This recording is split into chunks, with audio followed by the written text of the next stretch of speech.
بسم اللہ الرحمن الرحیم۔ قصص الانبیاء سے عزازیل کا بیان واقعہ کہ آدم جو لوگ تیری داہنی طرف ہیں سب بشتی ہیں، اس کی مجھے کچھ پرواہ نہیں، اور جو کہ بائیں طرف کھڑے ہیں وہ دوزی ہیں، مجھے کچھ پرواہ نہیں۔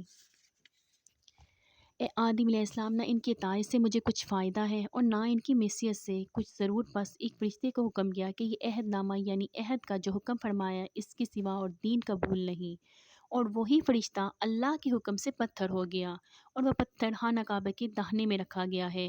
اب اس کو حجر اسود کہتے ہیں اور سب حاجی اس کو بوسہ دیتے ہیں۔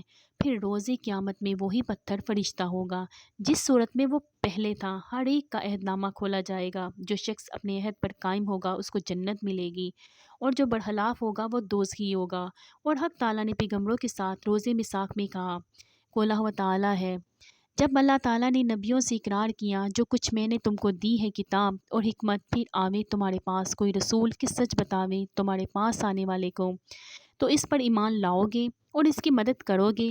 حق تعالیٰ نے فرمایا، اور تم نے اقرار کیا اور اس شرط پر کہ میرا ذمہ لیا۔ سب بولے، ہم نے اقرار کیا۔ فرمایا، تم شاہد رہو اور میں بھی تمہارے ساتھ شاہد ہوں، پھر جائے۔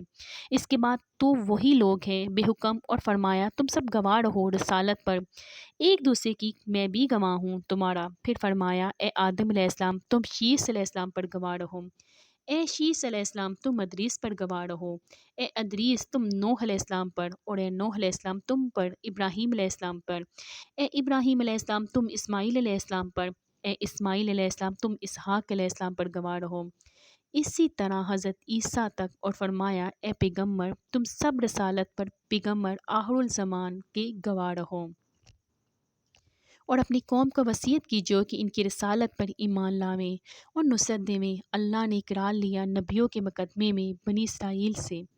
فائدہ: یہود مسلمانوں سے کہتے ہیں کہ تمہارا نبی ہم کو کہتا ہے کہ بندگی کرو اپنے رب کی، ہم تو پہلے ہی سے بندگی کرتے ہیں اس کی، مگر وہ چاہتا ہے کہ میری بندگی کرو۔ سو اللہ تعالیٰ نے فرمایا کہ جس کو اللہ تعالیٰ نبی بنائے اور وہ لوگوں کو کفر سے نکال کر اسلام میں لائے، پھر کیوں کر ان کو یہ بات سکھائے، مگر تم کو یہ کہتا ہے کہ تم سے جو آگے دینداری تھی، جیسا کہ کتاب کا پڑھنا اور سکھانا، وہ نہیں ہے اب میری صحبت سے، پھر وہی کمال حاصل کرو۔ میری دعا ہے کہ اللہ تعالیٰ ہم سب کو ایمان والی زندگی عطا فرمائے اور ایمان پر ہی ہمیں موت عطا فرمائے۔ یا رب العالمین، ہم سب مسلمانوں پر اپنا رحم اور کرم فرما دیجیے۔ یا اللہ مجھے، میری اولاد کو، میرے اپنوں کو، ہم سب کو ایمان دے، ایمان والی زندگی عطا کر اور ایمان والی ہی موت عطا کر۔ آمین ثم آمین یا رب العالمین۔